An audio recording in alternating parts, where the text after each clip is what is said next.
أعوذ بالله من الشيطان الرجيم. بسم الله الرحمن الرحيم. وإذ ابتلى إبراهيم ربه بكلمات فأتمهن قال إني جاعلك للناس إماما قال ومن ذريتي قال لا ينال عهد الظالمين. صدق الله العظيم. اللهم صل على محمد وعلى آل محمد كما صليت على إبراهيم وعلى آل إبراهيم إنك حميد مجيد. اللهم بارك على محمد وعلى آل محمد كما باركت على إبراهيم وعلى آل إبراهيم إنك حميد مجيد. My dear respected brothers, elders, listeners, the verse of the Holy Quran that I have recited is from Surah Al-Baqarah, para number 1, verse 124, which is related to Prophet Ibrahim alayhi salam and the trials and tribulations that Allah subhanahu wa ta'ala had given to Ibrahim alayhi salam, and he was tested, and how Ibrahim alayhi salam successfully passed this test, and Allah subhanahu wa ta'ala made him an imam. As we are currently in the months of Hajj, as Allah subhanahu wa ta'ala mentions in the Holy Quran in para number 2, Surah Al-Baqarah, Al-Hajj ashhurun ma'lumat, Hajj, they are known months. So Shawwal, Dhul Qa'dah, Dhul Hijjah, these 3 months are known as the months of Hajj. Although the actions of Hajj are performed in the last month of the Islamic calendar, the month of Dhul Hijjah, in the special days. But these 3 months are known as the months of Hajj. And what happens in the months of Hajj? We remember the sacrifice of Ibrahim alayhi salam.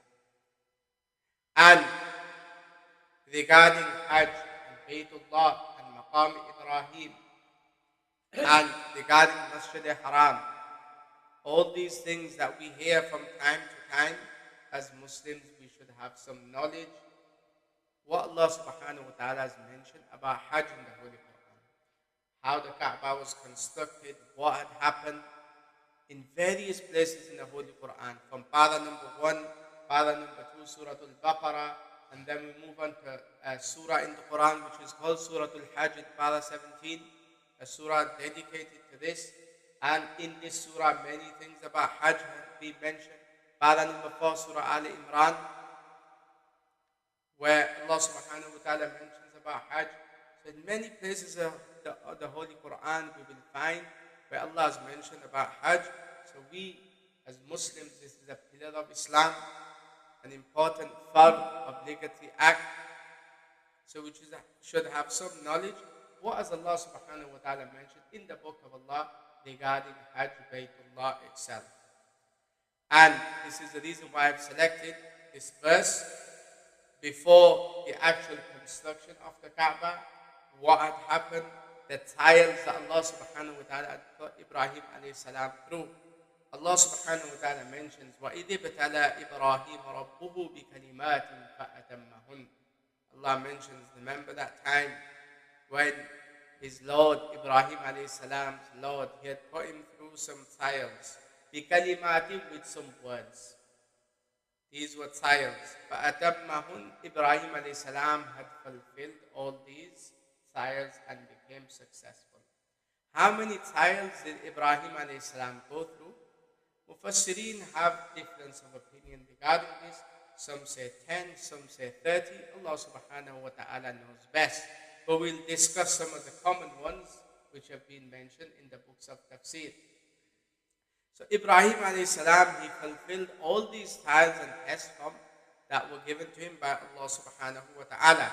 Allah is all-knowing. Allah is Al-Alim. He knows everything. He knows the inner secrets. He knows everything, even what's in our hearts or later what will come, what we are ourselves are unaware of. Allah has his knowledge is complete.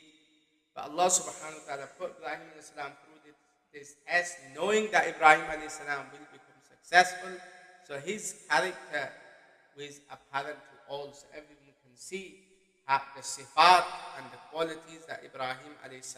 had, and how Allah subhanahu wa ta'ala made him Khalilullah. وَاتَّخَذَ اللَّهُ إِبْرَاهِيمَ خَلِيلًا. Allah subhanahu wa ta'ala had made him Khalilullah, which is a dear friend of Allah subhanahu wa ta'ala. So Allah put him through these tests, and if we look at some of them, the test of Ibrahim A.S. early was that his family was involved in idol worship. And Allah subhanahu wa ta'ala had given him this job that he must invite them towards Allah subhanahu wa ta'ala. He invited them, he invited his father, he invited his family. And Allah mentions in Parah 28, قَدْ كَانَتْ لَكُمْ أُسْوَةٌ حَسَنَةٌ فِي إِبْرَاهِيمَ وَالَّذِينَ مَعَهُ. Alone, he's giving da'wah to his nation and his people that stop this idol worship. Only worship Allah subhanahu wa ta'ala. And in end result, what happened? They got together, and the King Namrud at the time as well, they decided حَرِّقُوا to burn Ibrahim A.S. Na'udhu billahi min dhalik. And Allah subhanahu wa ta'ala had saved and protected Ibrahim A.S. by directly commanding the fire to be cool and peaceful for Ibrahim A.S. The Mufassirin write it was not only that particular fire at the time, anywhere there was fire, it was cool and peaceful. Because Allah directly commanded the fire. قُلْنَا يَا نَارُ كُونِي بَرْدًا وَسَلَامًا عَلَىٰ إِبْرَاهِيمَ. Ibrahim A.S. was successful. Then Ibrahim A.S., he took the journey towards Syria with his family. And then from there, now he was commanded again with Jibreel A.S., he has to go with his family. While they were going through every fertile land, Ibrahim A.S. decided, if you can stop, and me and my family, his wife Hazrat Hajar, that and son Ismail, that if we can stop here where this fertile land. But Jibreel A.S. said, no, you must continue. So he continued until they reached the barren land of Makkatul Mukarramah. Now when he reached there where there's nothing, there's no water, there's no means of people to live. Ibrahim A.S. took his family there. Now Jibreel A.S. said, now command of Allah is that you have to go back to Syria. What a test, Allahu Akbar. Ibrahim A.S. did not even tell his wife. He dropped them and immediately ready to return. And when his wife, she had seen him going, she said, where are you going? And she was the wife of Khalilullah. So she said, is this a command from Allah subhanahu wa ta'ala? إِذَنْ لَا يُضَيِّئُنَ اللَّهِ. Then Allah subhanahu wa ta'ala, He will not destroy us. Allah is the one that will look after us. And then he went back to Syria. Now imagine a place, a barren land of Makkatul Mukarramah, where there's nothing. No water, nothing that is there. And obviously now, over time, the need of water which arose. Hazrat Hajar, she went to the mountains, those that have been for Umrah, and they've seen the two